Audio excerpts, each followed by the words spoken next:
These drugs are used to suppress abnormal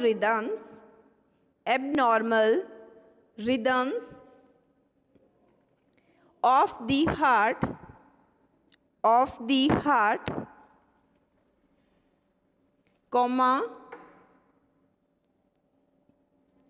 such as atrial fibrillation, atrial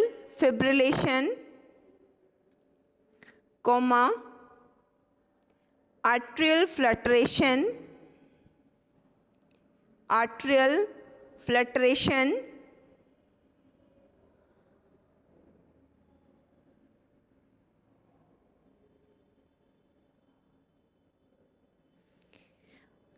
ventricular tachycardia,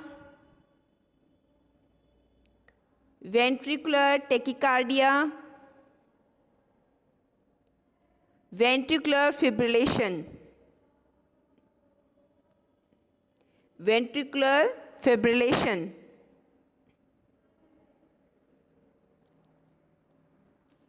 Done?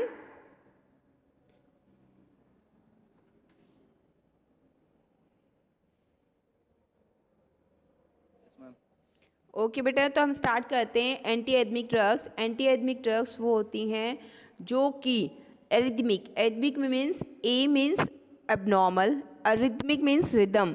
जब आपके heart का जो rhythm है वो नॉर्मल ना होके एबनॉर्मल हो। एबनॉर्मल कब होगा? या तो आपका हार्ट रेट बहुत ही कम होगा या हार्ट रेट बहुत ही ज़्यादा होगा। वो सेम फ्रीक्वेंसी पे जब नहीं रहता है तो क्या होता है कि ज़्यादा हाई, आपका ब्लड प्रेशर ज़्यादा हाई हो जाता है या ब्लड प्रेशर लो हो जाता है। तो उस कंडीशन में क्या होती है, डिफरेंट स्टेजेस बोलते हैं, जिन्हें कि हम, जैसे मैंने आपको लिखाया, आर्टरियल फिब्रिलेशन, फ्लटरेशन, टैकीकार्डिया, ब्रेडिकार्डिया। इन सभी सिचुएशन में क्या होता है कि जो आपकी हार्ट बीट है वो प्रॉपरली फंक्शन नहीं करती है, या तो बहुत हाई होती है या बहुत ही लो होती है। जैसे कि आपने वर्ड लिखा है आर्टरियल फिब्रिलेशन। आर्टरियल फिब्रिलेशन में क्या होता है कि आपका जो ब्लड फ्लो होता है आपकी वेन्स में, ठीक है, वो बहुत ही पुअर होता है। मीन्स इरेगुलर हार्ट रेट होगा और आपकी कॉमनली क्या होगा, पुअर ब्लड फ्लो होता है आपकी वेन्स में। That is known as arterial fibrillation. और क्या लिखा है आपने? आर्टरियल फ्लटरेशन लिखा है। आर्टरियल फ्लटरेशन में क्या होता है, एक ऐसी कंडीशन जिसमें आपका जो हार्ट के ऊपर वाले चैम्बर होते हैं, सभी को पता है कि ह्यूमन का जो हार्ट होता है उसके 4 चैम्बर्स होते हैं, ठीक है। तो 4 चैम्बर्स में से जो ऊपर वाले 2 चैम्बर्स होते हैं उनमें जो बीट्स होती हैं, जो आपकी हार्ट बीट होती है ऊपर वाले चैम्बर्स में जो होती है बहुत ज़्यादा होती है, बहुत क्विकली आपका जो है हार्ट वो बहुत ज़्यादा बीट करता है अपर चैम्बर्स वाले, ठीक है। तो उसको हम बोलते हैं आर्टरियल फ्लटरेशन। नेक्स्ट आपने क्या लिखा है? आर्टरियल, क्या लिखा है next? Ventricular tachycardia. Ventricular tachycardia में क्या होता है, एक ऐसी कंडीशन होती है जिसमें कि आपके हार्ट के जो लोअर चैम्बर्स होते हैं, ठीक है, बहुत ज़्यादा क्विकली बीट करते हैं। अगर हम ब्रेडिकार्डिया की बात करते हैं तो उसमें आपके क्या होते हैं, वो बहुत ही स्लो बीट करते हैं। तो ये कुछ कंडीशंस हैं जिन्हें हम प्रॉपरली नाम से जानते हैं, लेकिन सिर्फ इनमें क्या होता है कि जो रिदम होता है वो इरेगुलर होता है। एक आपने लिखा हुआ है वेंट्रिकुलर फिब्रिलेशन। वेंट्रिकुलर फिब्रिलेशन क्या, एक ऐसी कंडीशन होती है, बहुत ज़्यादा स्वेयर कंडीशन होती है, लाइफ थ्रेटनिंग कंडीशन होती है। इसमें जो आपका जो हार्ट का रिदम है स्टार्टिंग से लेके, मीन्स अपर और बॉटम दोनों ही, मीन्स चारों ही जो चैम्बर्स होते हैं उसमें बहुत ज़्यादा स्वेयरली वो क्या करता है, बीट करता है, और वो लीड करता है किसे, हार्ट अटैक को। उसे हम बोलते हैं वेंट्रिकुलर फिब्रिलेशन, ठीक है। अब हम बात करते हैं अरिथमिया की, कि जो अरिथमिया होता है बेसिकली क्या होता है, ठीक है। आपको पता है कि आपने हार्ट पढ़ा हुआ है, और आई थिंक कॉलेज में भी आप एंटी एडमिक पढ़ चुके हो। कॉलेज में कवर हो गया आपका first chapter, 3rd year? Yes ma'am. तो सभी पढ़ चुके हो ना अरिथमिया के बारे में। अरिथमिया में क्या होता है कि जो आपकी सेल्स होते हैं, कार्डियक मसल्स होती हैं, ठीक है। Irregular heart beat. हाँ, इरेगुलर हार्ट बीट होता है बेटा। उसमें क्या होता है कि जो आपकी हार्ट मसल्स होती हैं, कार्डियक मसल्स होती हैं, उसमें जो इम्पल्स जनरेशन होता है वो स्टार्टिंग कहाँ से होता है, ऐसे नोड से होता है जो आपके हार्ट में होता है, ठीक है। उसमें फर्स्ट पॉइंट क्या होता है, ऑटोमेटिसिटी होता है। ऑटोमेटिसिटी में क्या होगा, इम्पल्स जनरेशन का काम होगा। और सेकंड वन होता है conduction system. Conduction system again further 3 types का होता है, प्राइमरी, सेकेंडरी एंड टर्शरी। अब ये प्राइमरी, सेकेंडरी एंड टर्शरी क्यों होता है, क्योंकि जो प्राइमरी होगा उसमें डिलेड होगा आपका जो हार्ट कंडक्शन है, मीन्स उसमें जो इम्पल्स जनरेट हो रही हैं, जो मैसेज आगे जा रहा है वो डिलेड होता है। और सेकेंडरी में वो पार्शली होता है, मीन्स कभी आपका हार्ट जो है नॉर्मल बीट करेगा, कभी थोड़ा, फिर ज़्यादा, फिर कम, तो उसे हम क्या बोलते हैं, सेकेंडरी बोल देते हैं, ठीक है। यानी कि उसको पार्शली भी कहा जाता है।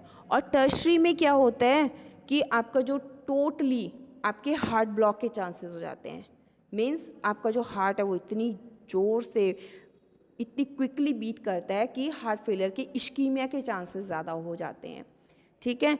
नेक्स्ट थर्ड वन क्या होता है, रिफ्रैक्टरी पीरियड होता है। थर्ड स्टेज में क्या होता है, रिफ्रैक्टरी पीरियड जिसे बोलते हैं हम मियोकार्डियम का, ठीक है। तो उसमें क्या होता है कि मियोकार्डियम में टोटली आपका जो हार्ट है वो ब्लॉक हो जाता है, वो हार्ट जो है आपके ब्लड को पंप ही नहीं करता, उस पर इतना ज़्यादा एक्शन पोटेंशियल आ जाता है कि इतना ज़्यादा लोड बढ़ जाता है कि हार्ट फेलियर के चांसेस हो जाते हैं। अब हम एक्शन पोटेंशियल की बात करते हैं कि एक्शन पोटेंशियल क्या होता है। पता है सभी को एक्शन पोटेंशियल क्या होता है? Third year, tell me, third year, yes ma'am. बताओ बेटा, action, what is action potential? Ma'am nerves का कंडक्शन स्टार्ट हो जाना, सोडियम पोटेशियम पंप बन जाना। सोडियम पोटेशियम पंप बन जाना? बेटा सोडियम पोटेशियम तो आयंस होते हैं जो हमारी सेल मेम्ब्रेन पे या तो ऊपर और नीचे लाई करते हैं। ऊपर जो होंगे वो पॉजिटिव चार्ज वाले होंगे और जो नीचे होंगे नेगेटिव वाले होते हैं। आपको पता है हमारी बॉडी में डिफरेंट डिफरेंट आयंस प्रेजेंट होते हैं। अपने सेकेंड ईयर में पढ़ा होगा, सोडियम, पोटेशियम, क्लोराइड, ये सभी आयंस होते हैं। ये हमारी बॉडी में जो extra cellular and intracellular fluids होते हैं उनको मेंटेन करते हैं ताकि हमारी बॉडी में फिजियोलॉजिकल आयंस जो हैं वो बैलेंस रहें। और इन्हीं आयंस की वजह से ये आयंस जो हैं, हमारी जो सेल होती है, आपके जो कार्डियक मसल सेल होंगे, ठीक है, उन सेल्स के जो अपर वाला पोर्शन होता है उसको हम बोलते हैं एक्स्ट्रा सेलुलर फ्लूइड, और जो अंदर वाला होगा उसको हम क्या बोलेंगे, intracellular fluid. Thank you sir, ठीक है। और जो सेंटर वाला पोर्शन होता है उसको हम क्या बोलते हैं, प्लाज्मा मेम्ब्रेन बोलते हैं। अब जो ऊपर वाली साइड क्या होगा, पॉजिटिव चार्ज प्रेजेंट होगा। पॉजिटिव चार्ज मीन्स किस किसका होगा, जैसे कि पोटेशियम आयन है उसके ऊपर पॉजिटिव चार्ज होता है, कैल्शियम आयन है उसके ऊपर पॉजिटिव चार्ज होता है, एंड कैल्शियम आयन है उसके ऊपर पॉजिटिव चार्ज होता है। अब इन सेल्स के बीच में क्या होते हैं, आपके गेट प्रेजेंट होते हैं, ठीक है। अब हम उन गेट्स को क्या बोलते हैं कि वो चैनल्स हैं, गेट चैनल्स हैं, ठीक है। वो गेट चैनल्स क्या करते हैं, इन आयंस की जो मूवमेंट है वो आयंस बाहर जाएंगे सेल से या अंदर आएंगे, इन्हें कौन अलाउ करता है, ये गेट चैनल्स अलाउ करते हैं। क्यों करेंगे, अगर इन आयंस की मूवमेंट नहीं होगी ना तो उससे क्या होगा, एक्शन पोटेंशियल जनरेट नहीं होगा।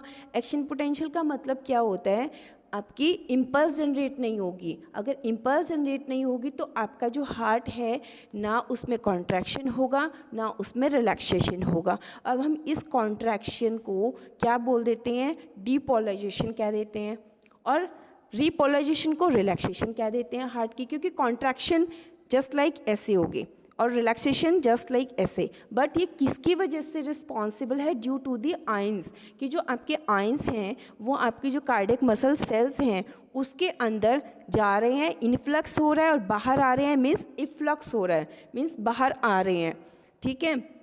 क्लियर है इतना? मैं ज़्यादा स्पीड से तो नहीं बोल रही हूँ third year? Third year clear है सभी को? चंदन, मेरी आवाज़ सभी को आ रही है? जो मैं समझा रही हूँ क्लियर है सभी को? Yes ma'am. ठीक है बेटा, मैं फिर से रिपीट कर देती हूँ।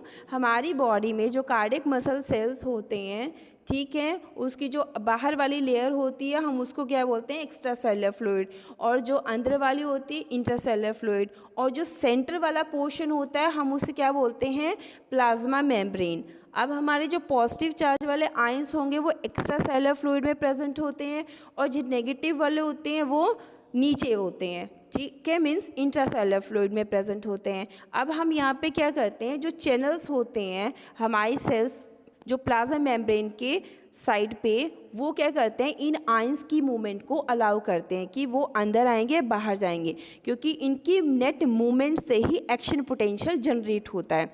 और हम इस एक्शन पोटेंशियल को अगर हम डिफाइन करेंगे तो हम इसे क्या कहेंगे कि वहाँ पे इलेक्ट्रिकल पोटेंशियल जनरेट हो रहा है, क्योंकि वो इलेक्ट्रिकल पोटेंशियल ही क्या करता है, एक स्टिमुलस की तरह काम करता है, क्योंकि जो स्टिमुलस आएगा वो क्या करेगा, रिस्पॉन्स देगा आपके कार्डियक मसल सेल्स को, और उसकी वजह से जो आपकी जो हार्ट की जो मीन्स कार्डियक जो मसल सेल्स हैं वो क्या करती हैं, एक करंट जनरेट होता है। उस करंट जनरेट की वजह से ही आपके जो हार्ट की कार्डियक मसल सेल्स हैं उनमें कॉन्ट्रैक्शन एंड रिलैक्सेशन जो है वो प्रोड्यूस होता है।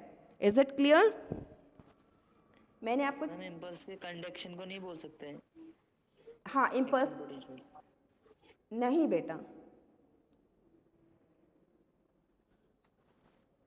ठीक है, आप ये देख रहे हो, ये चार्ट मैंने आई थिंक मैंने आपको सेंड कर चुकी हूँ मैं इसे, ठीक है। यहाँ पे मैंने बहुत सारी चीज़ें लिखी हैं आपको समझाने के लिए। फर्स्ट ऑफ ऑल ये आपका क्या है, ये एक चार्ट बना हुआ है, यहाँ पे एक कर्व बना रखी है मैंने, ये क्या है, एक्शन पोटेंशियल का चार्ट है, ये जो कर्व ऐसे बनी हुई है। क्लियर है सभी को इमेज? Third year? ठीक है बेटा, तो इस साइड पे हम क्या लेते हैं, मेम्ब्रेन पोटेंशियल लेते हैं, ठीक है, मेम्ब्रेन पोटेंशियल, और यहाँ पे हम टाइम लेते हैं, ठीक है। अब ये आपकी जो एक्शन पोटेंशियल है इसमें मैंने स्टेजेस बना रखे हैं, देखो 0 1 2 3 4, ठीक है, 4 आपकी यहाँ पे आ जाती है। अगर आप 5 भी बनाना चाहते हो तो यहाँ से अगर बिलो बिल्कुल बहुत बिलो चला जाता है तो उसको हम 5 भी कह सकते हैं। अब हम सबसे पहले ही बात करते हैं कि जो हमारी एक्शन पोटेंशियल है वो स्केल के अकॉर्डिंग कहाँ से स्टार्ट होती है, -90 मिली वोल्ट से। मैंने एक्स्ट्रा यहाँ पे भी लिखा हुआ है, -90 मिली वोल्ट से हमारी जो एक्शन पोटेंशियल है वो जनरेट होती है, ठीक है। अब ये जो लाइन मैंने एक डॉटेड लाइन भी लगा रखी है, इसे हम थ्रेशोल्ड भी कहते हैं। बेसिकली यहाँ पे क्या होगा, सबसे पहले होती है रेस्टिंग स्टेट। रेस्टिंग स्टेट पे क्या होता है कि आपकी जो सेल मेम्ब्रेन थी उसमें जो आयंस थे ना तो वो बाहर जा रहे थे ना ही कोई अंदर आ रहा था, जैसे कि पोटेशियम क्लोराइड है, ठीक है, ना तो पोटेशियम जो है सेल से बाहर जा रहा था गेट चैनल्स के थ्रू, ना ही क्लोरीन अंदर आ रहा था। तो ऐसे कोई भी इनफ्लक्स और ईफ्लक्स नहीं हो रहा था। तो उस स्टेट पे क्या होता है कि जो आपका सेल है वो रेस्टिंग स्टेट पे होता है, मीन्स वहाँ पे क्या होता है, कोई इम्पल्स जनरेट नहीं होती। अब एक स्टिमुलस आएगा तो वहाँ पे क्या होगा, इम्पल्स जनरेट होगी। अब वो स्टिमुलस क्या करेगा, जैसे देखो आपके यहाँ पे सोडियम लिखा हुआ मैंने, सोडियम इन, आपकी सेल मेम्ब्रेन के अंदर सोडियम आयन आ गया। अब सोडियम अंदर आएगा तो वो क्या करेगा, डीपोलराइजेशन करेगा। डीपोलराइजेशन मीन्स आपका जो हार्ट है वो कॉन्ट्रैक्ट होगा, मीन्स एक्शन पोटेंशियल जनरेट हुई। क्यों? क्योंकि सोडियम अंदर आया, ठीक है, स्टिमुलस मिला उसे, इम्पल्स जनरेट हुई, डीपोलराइजेशन हुआ, एक्शन पोटेंशियल बढ़ गई। अब ये एक्शन पोटेंशियल -90 से लेके 120 तक चली गई। इतनी ज़्यादा एक्शन पोटेंशियल जनरेट कैसे हुई? क्योंकि जब बार बार सोडियम जो है सेल के अंदर आएगा तो एक्सेस ऑफ पॉजिटिव चार्ज होगा, मीन्स पॉजिटिव चार्ज बढ़ता रहेगा, ठीक है। क्लियर है सभी को? अगर पॉजिटिव चार्ज इतना ज़्यादा बढ़ जाता है कि उसको बैलेंस करने के लिए जो अंदर सेल के अंदर हमारी जो सेल थे, सेल मेम्ब्रेन के अंदर पोटेशियम चार्ज पड़ा हुआ था वो बाहर आना स्टार्ट हो जाता है। वो इसलिए बाहर आता है क्योंकि सोडियम आयंस ज़्यादा हो गया, मीन्स पॉजिटिव चार्ज ज़्यादा अंदर हो गए थे। अब ये उसको बैलेंस करने के लिए बाहर आएगा, ठीक है। अगर ये बाहर आएगा और ये कंडीशन जो है स्टेबल हो गई, बैलेंस हो गई, तो उस स्टेट पे क्या होगा, रीपोलराइजेशन होगा, मीन्स आपके जो कार्डियक मसल सेल्स हैं वो रिलैक्स हो जाएंगी। अब फिर उसके बाद क्या होता है कि सोडियम को बैलेंस करने के लिए पोटाशियम बाहर आ रहा था। अब पोटेशियम इतना बाहर आ जाता है, पॉजिटिव चार्ज ज़्यादा बाहर आने की वजह से ये जो आपकी एक्शन पोटेंशियल थी ये डिक्रीज़ होना स्टार्ट हो जाती है। देख रहे हो आप कि पहले बढ़ी और फिर ये यहाँ से डिक्रीज़ हो गई। अब ये कितना डिक्रीज़ होती है, तो ये -10 तक डिक्रीज़ होती है। तो उस स्टेट को हम क्या कहते हैं कि फॉल होना स्टार्ट हो गई। लेकिन कुछ एक कंडीशन ऐसी होती है कि यहाँ पे ये बैलेंस हो जाते हैं, जितने सोडियम आयंस अंदर हैं उतने ही पोटेशियम आयंस बाहर हैं। तो उस स्टेट को हम एक बोलते हैं कि इक्विलिब्रियम सा आ जाता है। उस स्टेट में वो इक्विलिब्रियम कब आया था, जब हमारा कैल्शियम अंदर आना स्टार्ट हुआ था, क्योंकि इसकी बात तो बंद हो गई थी जब ये आया था। अब हम इन दोनों का बैलेंस देखेंगे। पोटेशियम ज़्यादा बाहर जा रहा था तो इसको बैलेंस करने के लिए कैल्शियम अंदर आना स्टार्ट हो गया था। अब इन दोनों के बैलेंस की वजह से एक इक्विलिब्रियम सा मेंटेन होगा जिसे हम प्लेट्यू फेज कहते हैं। ठीक है, अब कैल्शियम ज़्यादा हो गया अंदर, प्लेट्यू स्टेट आ गया अंदर, तो इसकी वजह से अब ज़्यादा अंदर कैल्शियम आयंस हो गया है, तो फिर से पोटेशियम बाहर आना स्टार्ट हो जाएगा क्योंकि ज़्यादा पॉजिटिविटी चार्ज अंदर बढ़ रही थी। ठीक है, अब इसके बाहर आने की वजह से हम फिर से क्या कहेंगे, फिर से रिपोलाइजेशन हो रहा है, क्योंकि आपको पता है कैल्शियम जो है आपके ब्लड में प्रेजेंट होता है, that is responsible for the contraction of your cardiac muscle cells. Calcium फिर से कॉन्ट्रैक्ट करेगा आपके हार्ट की मसल्स को, जो कार्डियक मसल्स होती हैं। ठीक है, तो यहाँ पे कॉन्ट्रैक्शन हुई, तो इसको बैलेंस करने के लिए पोटेशियम बाहर आया। पोटेशियम बाहर आया, इट मीन्स वहाँ पे फिर से रिपोलराइजेशन हो गई, मीन्स वो फिर से कॉन्ट्रैक्शन से फिर से वो रिलैक्स हो गया। तो फिर उसके बाद ये कॉन्टीन्यूसली फॉल हो रहा है क्योंकि पोटेशियम ज़्यादा आयंस बाहर हो रहे हैं। यहाँ पे क्या होते हैं, आपके गेट चैनल्स प्रेजेंट होते हैं, सोडियम एंड पोटेशियम की आप इनको बोल सकते हो एटीपेस चैनल्स जो होते हैं, उस स्टेट को हम रेक्टिफायर बोलते हैं, रेस्टिंग स्टेट बोलते हैं। मीन्स अब ये स्टेट ऐसी आ जाती है कि यहाँ पे ना तो कोई आयन बाहर मूव करेगा ना ही अंदर मूव करेगा। इस रेस्टिंग स्टेट पे आपका जो सेल होता है वो रेस्टिंग पोजीशन पे होता है, मीन्स ना उसमें कॉन्ट्रैक्शन होती है ना उसमें रिलैक्सेशन होती है। अब इन स्टेजेस पे आप देख रहे थे कि डीपोलराइजेशन हो रही है, रीपोलराइजेशन हो रही है, फिर से डीपोलराइजेशन, फिर से repolarisation, means contraction relaxation, contraction relaxation. अगर ये एक्सेस अमाउंट में होती है तो इन स्टेजेस को ब्लॉक करने के लिए मैंने यहाँ पे लिखा भी है साइड में, क्लास 1 हम ये ड्रग्स देते हैं। अगर ज़्यादा डीपोलराइजेशन हो रही है तो हम क्या करते हैं, सोडियम चैनल ब्लॉकर्स देते हैं। क्यों? क्योंकि यहाँ पे सोडियम ज़्यादा इनवर्ड मूव कर रहा था आपके सेल मेम्ब्रेन के अंदर। उसके अंदर कौन कौन सी ड्रग्स आती हैं, क्विनिडीन, लिडोकेन, फेनिटाइन, प्रोपाफिनोन। अगर यहाँ पे सेकेंड स्टेज को ब्लॉक करना है, सेकेंड स्टेज पे क्या हो रही थी, कॉन्ट्रैक्शन हो रहा था, तो वहाँ पे हम कैल्शियम चैनल ब्लॉकर्स भी दे सकते हैं। इस कैल्शियम को क्योंकि ये ज़्यादा कंसंट्रेशन हो गई थी, ज़्यादा पॉजिटिव चार्ज हो गया था हमारी मेम्ब्रेन के अंदर, तो वहाँ पे कैल्शियम चैनल ब्लॉकर्स के अंडर कौन सी ड्रग्स आती हैं, वेरापामिल, गिल्टेजम। ठीक है, क्लास 3 यहाँ पे रिपोलराइजेशन को, इस स्टेट को हम रैपिड रिपोलराइजेशन बोलते हैं। रैपिड मीन्स ये बहुत जल्दी होता है, क्योंकि प्लेट्यू स्टेट जब ये फॉल होनी स्टार्ट होती है ना आपकी एक्शन पोटेंशियल, तो ये बहुत जल्दी फॉल होती है, तो इस स्टेट को हम रैपिड रिपोलराइजेशन भी बोलते हैं। उसके लिए हम थर्ड क्लास देते हैं। थर्ड क्लास किसकी है ये, according to classification of anti arrhythmic drugs. उसके अंडर कौन कौन सी ड्रग्स आती हैं, एमोडारोन, सोटालॉल।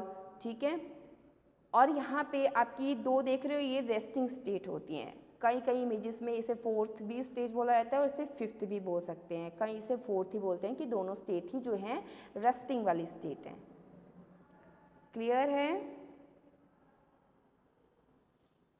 ईसीजी करानी पड़ती होगी सबसे पहले तो इसके लिए, देखने के लिए कि कौन सी।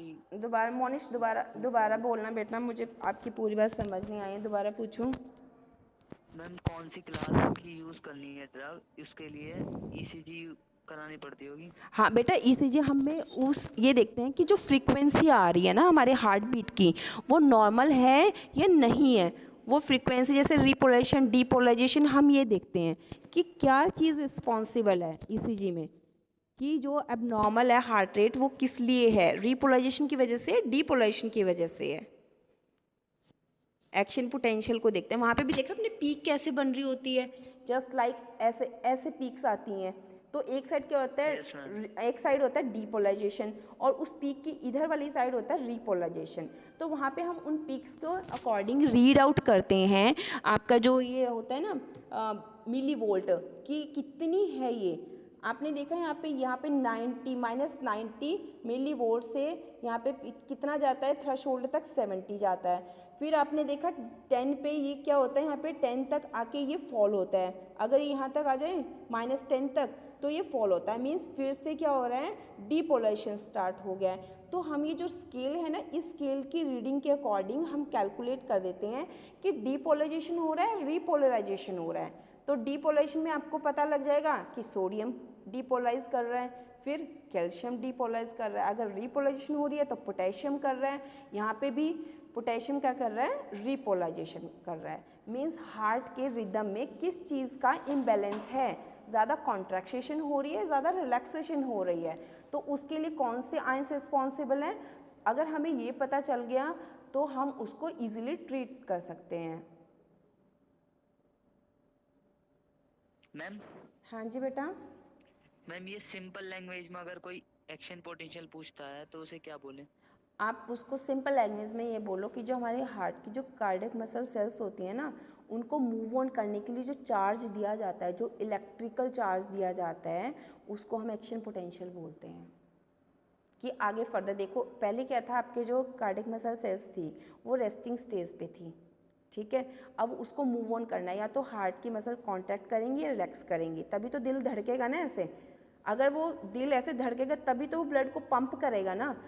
अगर वो ऐसे कॉन्ट्रैक्शन रिलैक्सेशन ही नहीं होंगी तो ब्लड सर्कुलेट भी नहीं होगा, ब्लड पंप भी नहीं करेगा वो। तो उसको क्या करना पड़ता है, हमें एक स्टिमुलस देना पड़ता है, ठीक है। वो स्टिमुलस क्या कर रहा है, मीन्स उसको इलेक्ट्रिकल चार्ज दे रहा है ताकि वो कॉन्ट्रैक्शन करे और रिलैक्सेशन करे।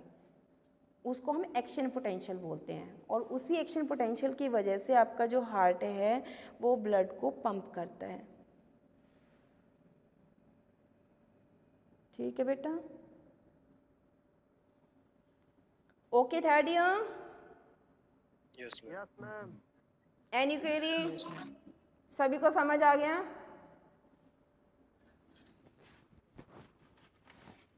Third year. Yes ma'am. वैसे क्वेश्चंस तो मुझे पूछने चाहिए थे आपसे, क्योंकि आप कॉलेज में ये पढ़ चुके हो, है ना। मुझे तो सिर्फ क्वेश्चंस पूछने चाहिए थे आपसे। आप पूछ लो मैम। कोई बात नहीं, एग्ज़ाम्स में पूछूंगी। सभी को पता चल गया ना एग्ज़ाम्स होने वाले हैं आपके ऑनलाइन। मैम कॉलेज खुलवा दो। अच्छा, ये तो गवर्नमेंट के हाथ में है, ठीक है। गवर्नमेंट ऑर्डर्स मैम देगी। 12th तक वगैरह सब जा रहे हैं बच्चे। क्या कह रहे हो अर्जुन? मैम 12th वाले बच्चे सब जा रहे हैं। हाँ बेटा, उनके लिए कंपलसरी है ना। आप डिग्री के कोर्स वाले स्टूडेंट हो, आपका सेमेस्टर सिस्टम है, तो आपका तो फिर भी कंटिन्यू हो सकता है। नॉर्मली ना सब ओपन हो जाएगा, कुछ ही टाइम की बात है, ठीक है। चलो क्लासिफिकेशन लिख लो। किसी को कोई क्वेश्चन तो नहीं पूछना, मैम से पूछ लो बेटा, किसी को कुछ समझ ना आया हो। Third year. Yes ma'am. हाँ जी बेटा पूछो। मैम इसमें ये क्लास कहाँ से आ गए? क्लास, अब जो मैं आपको क्लासिफिकेशन लिखवाऊंगी ना वहाँ से आए हैं। अब क्लासिफिकेशन लिखो। नहीं, जैसे एंटी हाइपरटेंसिव में तो ऐसा क्लास पढ़े नहीं, इसी कैटेगरी में क्यों आया है? इसी कैटेगरी में क्योंकि जो हार्ट है ना आपका, वो कॉन्ट्रैक्शन एंड रिलैक्सेशन करता है, और हाइपरटेंशन में सिर्फ क्या करना होता है, आपकी ब्लड वेसल्स को डायलेट करना होता है, ठीक है। अगर वो डायलेट हो गई तो ब्लड फ्लो इजीली होगा और टेंशन भी नहीं होगी। क्योंकि टेंशन कब होती है, जब आपकी जो ब्लड वेसल्स होती हैं ना वो कॉन्ट्रैक्ट हो जाती हैं और ब्लड प्रॉपर्ली सर्कुलेट नहीं करता। कई जो नॉर्मल पीपल होते हैं वो क्या कहते हैं, हमें टेंशन हो रही है, यहाँ पे ना हेडेक में कॉम्प्लेक्स सा बन गया है, कहते हैं ना, ऐसा नॉर्मली कहते हैं, मेरा सर बहुत भारी हो रहा है, मुझे बहुत टेंशन हो रही है।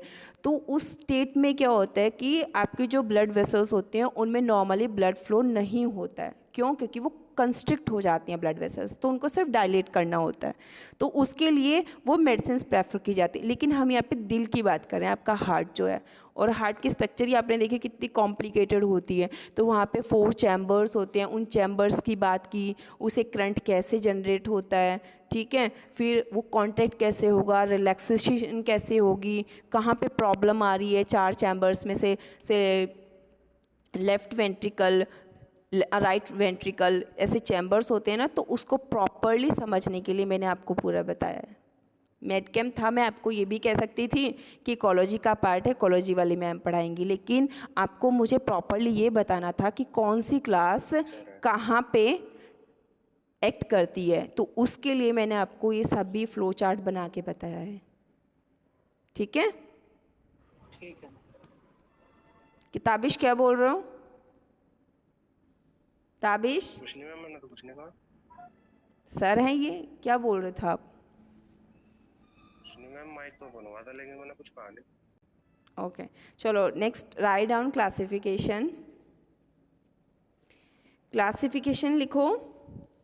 Class 1 sodium channel blockers. Sodium channel blockers, अपना सिलेबस उठा लो और उसमें से ड्रग्स के नाम देखनी है, ठीक है। उसमें लिखो disopyramide, disopyramide, comma lidocaine, comma lidocaine, comma मैक्सिलिटीन,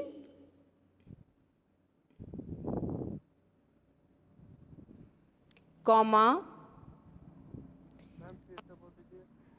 first one is the disopyramide, second lidocaine, third maxilitine, next tokenide, tokenide, next procainamide, next is procainamide, comma phenytoin, phenytoin, comma lorcainide, lorcainide, comma quinidine sulfate,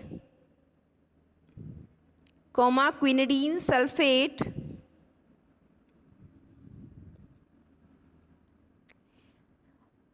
next class 2, next line में लिखो class 2 beta adrenoreceptor blockers, beta adrenoreceptor blockers means beta blockers को ही हम beta adrenoreceptor blockers कहते हैं, beta adrenoreceptor blockers.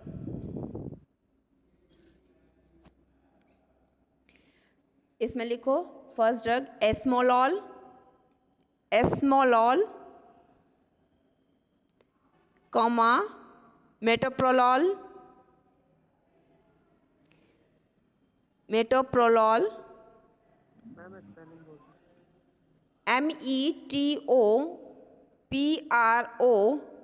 METOPROLOL, comma propranolol, propranolol,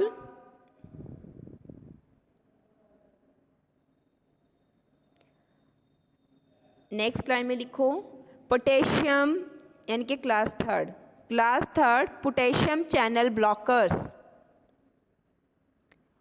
class third potassium channel blockers.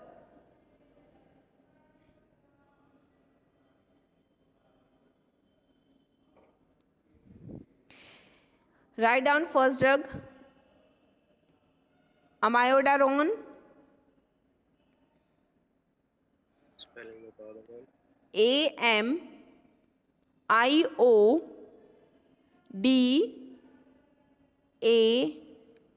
RONE, amiodarone,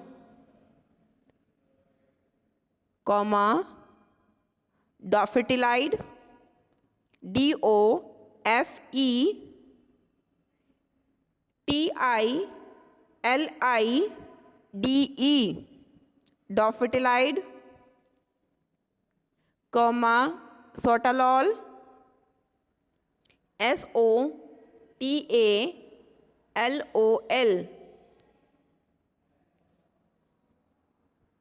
सोटालॉल। Next लिखो class 4,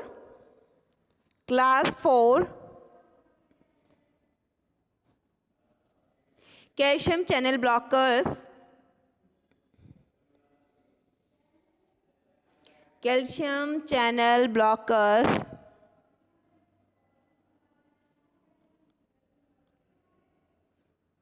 diltiazem,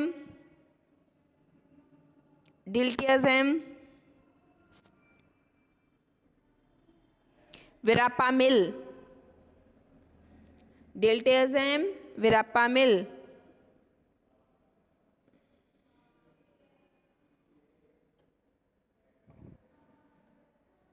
others में लिखो, next नीचे line में लिखो others drugs, others anti arrhythmic drugs, other anti arrhythmic drugs. इसके under first drug लिखो adenosine,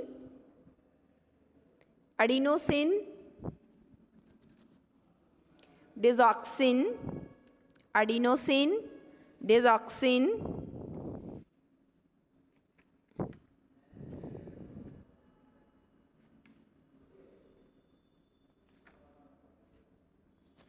done.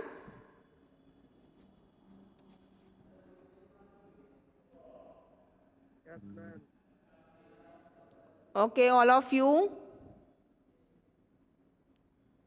Third year done.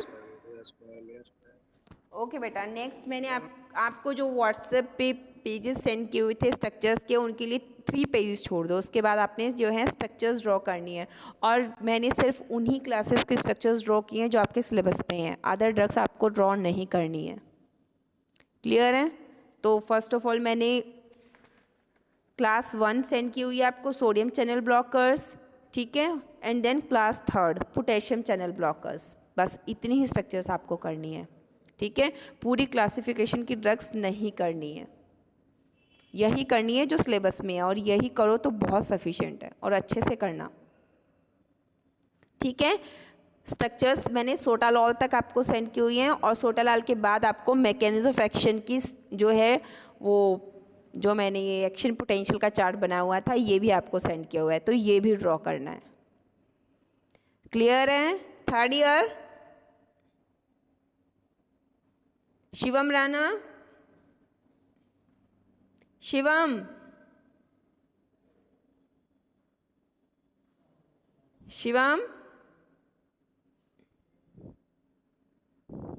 Rohit, Ram, yes ma'am. मतलब Shivam class में नहीं है। मैसेज कर रहा है, मैसेज कर रहा है।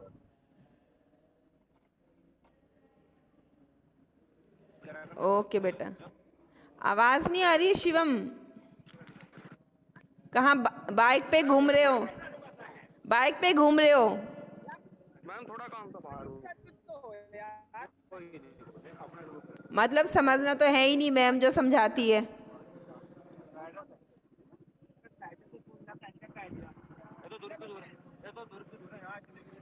ओके बेटा, ऑफ योर माइक्रोफोन शिवम। कोई नहीं बेटा, थोड़े दिनों की बात है, कर लो, तुम ऐश कर लो। बाहर घूम घूम के तुम क्लासेस अटेंड कर रहे हो, क्या समझोगे ऐसे? बाद में कहोगे मैम ने कुछ समझाया ही नहीं, मैम ने ढंग से पढ़ाया नहीं है। तो क्लास में आके समझे थे, जब भी समझे।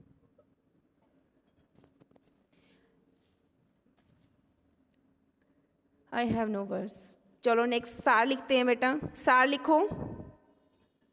सार 3 पेजेस छोड़ देना स्ट्रक्चर्स बनाने के लिए। उसके बाद लिखो सार। सार की स्ट्रक्चर भी मैंने सेंड की हुई है आपको। Right down the first point.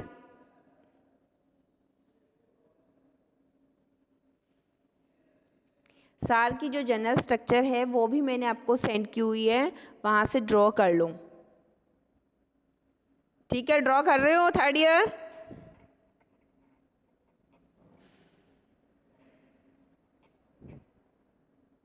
Third year,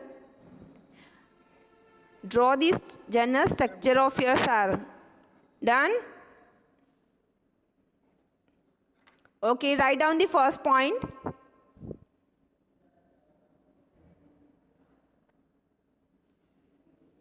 tell me, can we start now? Yes ma'am. ठीक है बेटा, फर्स्ट पॉइंट लिखो। The OCH2 group, the OCH2 group between aromatic ring,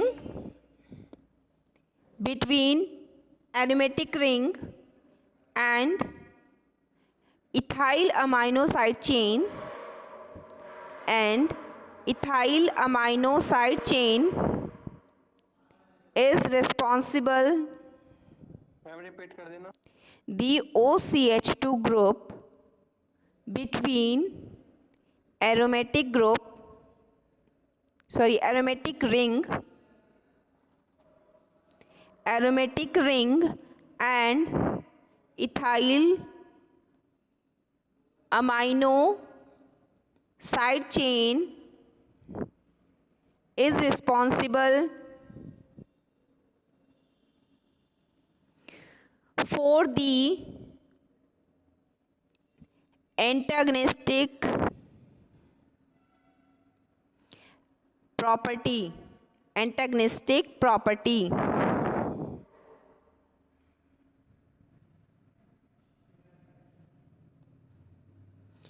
कौन से OCH2 की बात कर रहे हैं?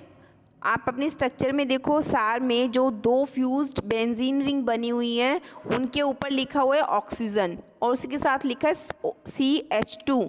तो हम इस OCH2 ग्रुप की बात कर रहे हैं कि अगर ये ग्रुप प्रेजेंट है between the aromatic ring, aromatic ring नीचे हैं 2 फ्यूज्ड रिंग, उनकी बात कर रहे हैं, and ethyl amino side chain, और ये जो आपकी जो चेन है, ठीक है, इस ग्रुप की बात कर रहे हैं जो कि उसकी एडजेसेंट पोजीशन पे है। ठीक है, तो इसकी वजह से क्या होता है, आपकी एंटी एरिथमिक प्रॉपर्टी रिस्पॉन्सिबल है। मीन्स लिखा ना, for the antagonistic activity, means ये यूज़ होती है as a anti arrhythmic activity के लिए।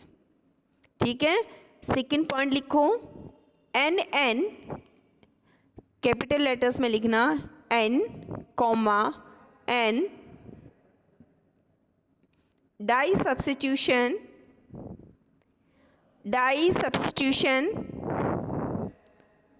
डिक्रीज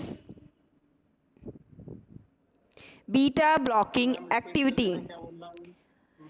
कैपिटल लेटर्स में लिखना है आपको N,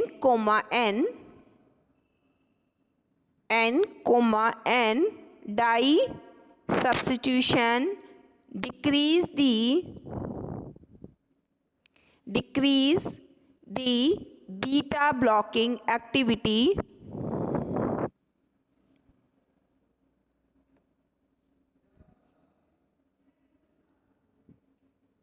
मीन्स आपने सार की स्ट्रक्चर में जो यहाँ पे आपने लिखा ना NH, ठीक है, अगर हम उसके साथ एक और अमाइनो ग्रुप ऐड कर देते हैं, उसकी सब्स्टिट्यूशन कर देते हैं, ठीक है, किसी अमीन ग्रुप के साथ, तो उससे क्या होगा, आपकी जो बीटा ब्लॉकर्स की जो एक्टिविटी होगी वो फाइनली वो स्ट्रक्चर आपने किसकी बनाई हुई है, प्रोपेनोलॉल की, और प्रोपेनोलॉल क्या है, बीटा ब्लॉकर है।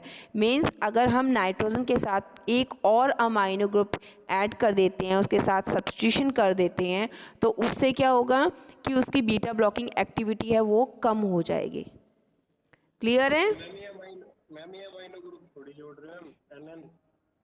बेटा ये सार है। सार में हमें बताना होता है कि अगर ये ग्रुप हम ये लगा देंगे या अटैच कर देंगे तो प्रॉपर्टी बढ़ेगी या कम होगी। हम स्ट्रक्चर के अकॉर्डिंग बता रहे हैं,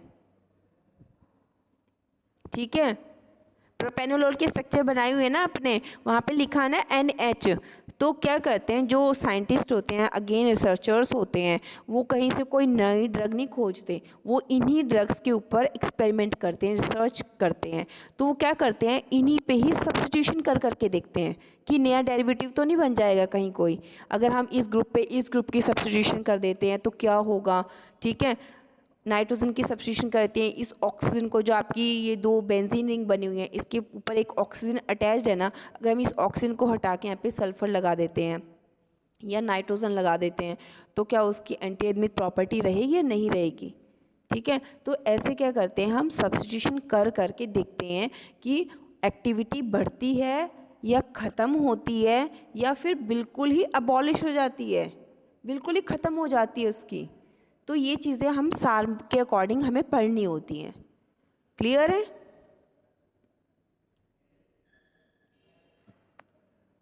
Arjun,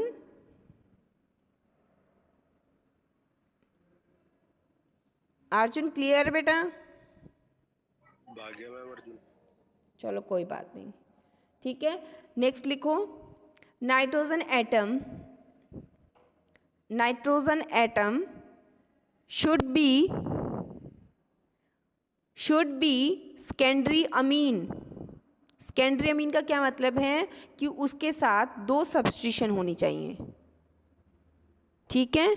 nitrogen atom should be secondary amine for optimum beta blocking activity,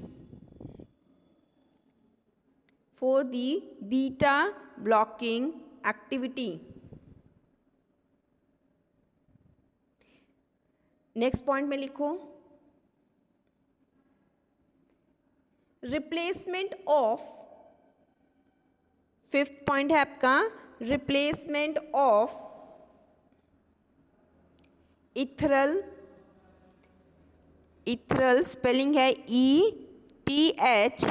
ETHERAL, ethereal oxygen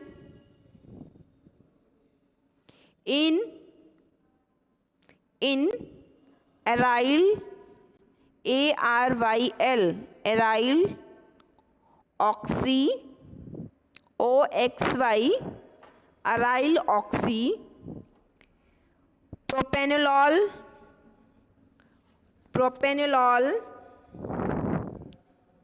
amines with sulfur, CH2, sulphur CH2 और नाइट्रोजन के साथ लिखो CH3 यानी कि NCH3, NCH3 is decrease the beta blocking activity, decrease the beta blocking activity. Done? Third year? Yes ma'am. यानी कि आपने जो बेटा स्ट्रक्चर बना रखी है उस पे दो बेंजीन रिंग बनी हुई है, उस पे ऊपर देखो ऑक्सीजन लगा हुआ है, तो उस ऑक्सीजन की जगह अगर हम सल्फ़र लिख देते हैं या CH2 ग्रुप लगा देते हैं या फिर नाइट्रोजन के साथ एक और मिथाइल ग्रुप अटैच कर देते हैं इस चेन में, तो क्या होगा, उसके बीटा ब्लॉकिंग एक्टिविटी जो है वो डिक्रीज़ हो जाएगी, ठीक है। यानी कि हम इस ऑक्सीजन को रिप्लेस नहीं कर सकते हैं। This is important for its beta blocking activity, ठीक है। नहीं तो अदरवाइज क्या होगा, इसकी एंटी एडमिक एक्टिविटी खत्म हो जाएगी। नेक्स्ट पॉइंट लिखो, 6 point, the aromatic portion the aromatic portion of the molecules, the aromatic portion of the molecules could be varied, varied.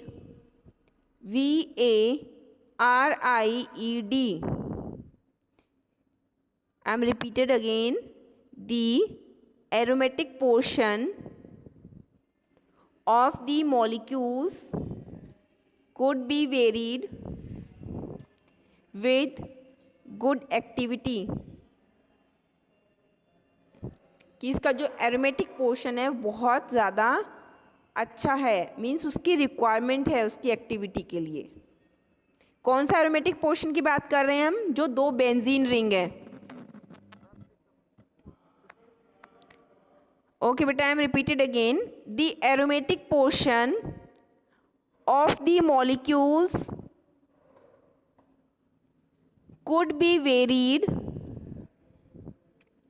with good activity। यानी कि आपकी स्ट्रक्चर में जो 2 बेंजीन रिंग बनी हुई हैं वो क्या है? रिक्वायर्ड है उनकी for the beta blocking activity.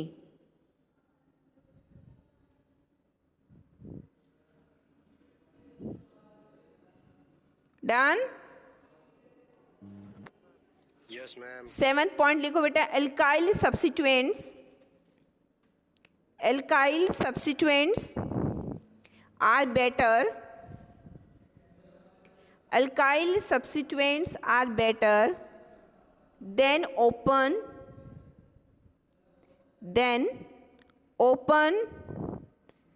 chain substituents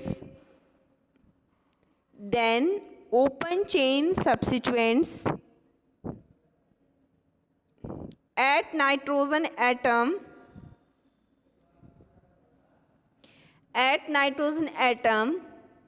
of the amine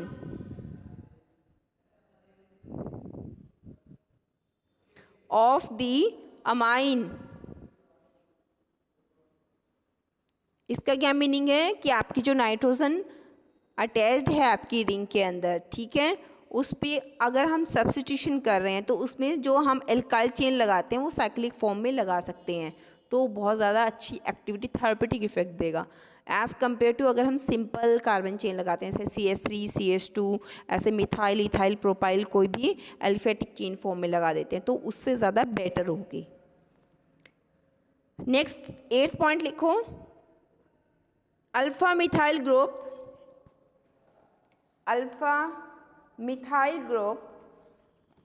eight side chain decrease the activity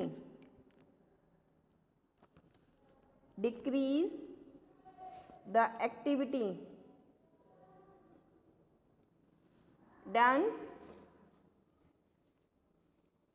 3rd year? Yes ma'am. Okay बच्चे, जो मैं आपको सारा इंट्रोडक्शन क्लासिफिकेशन जो है क्लास में करवाती हूँ, अभी अच्छे से ध्यान से कर लिया करो, बाद में नोट्स नहीं प्रेफर करूँगी मैं आपको, सिर्फ आपको स्ट्रक्चर सेंड करती हूँ, ठीक है।